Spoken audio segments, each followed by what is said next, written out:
Welcome. In this video, we will explore the integrals of vector functions, specifically focusing on the method of component-wise integration.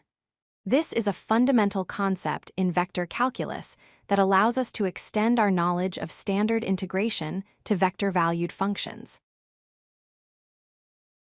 First, let's briefly recall what a vector-valued function is.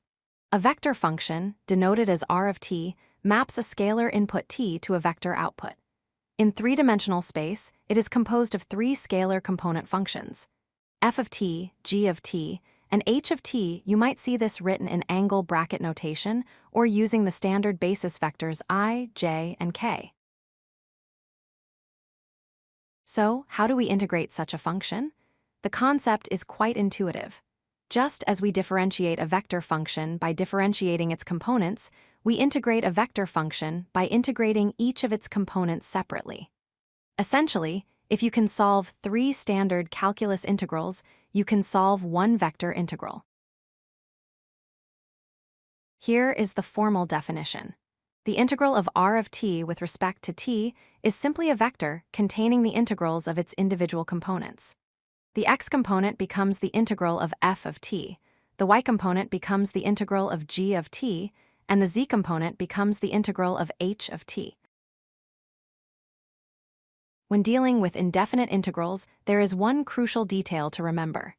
In scalar calculus, we add a constant c. In vector calculus, we must add a constant vector c. This vector consists of three arbitrary constants: c1, c2, and c3, corresponding to each component function.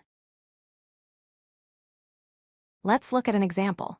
We want to find the integral of the vector with components 2t, 3t squared, and cosine of t. We integrate 2t to get t squared. We integrate 3t squared to get t cubed. And we integrate cosine of t to get sine of t. Finally, we add our constant vector c to complete the solution. We can also perform definite integration using the fundamental theorem of calculus.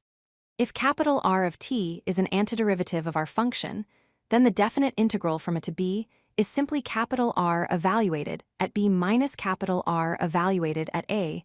The result of this operation is a definite vector.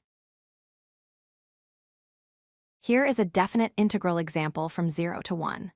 Our components are e to the power of t, and for t for the x component, the integral of e to the t is just e to the t evaluated from 0 to 1, we get e minus 1. For the y component, the integral of 4t is 2t squared. Evaluating this gives us 2. So the final result is the vector e minus 1, 2. Geometrically, what does this mean? The definite integral of a velocity vector, for instance, represents the net displacement. It is the vector that points directly from the starting position on the curve to the ending position. It is important to note that this is not the same as the total distance traveled along the path. To summarize, we integrate vector functions component-wise. Always remember to add a constant vector for indefinite integrals.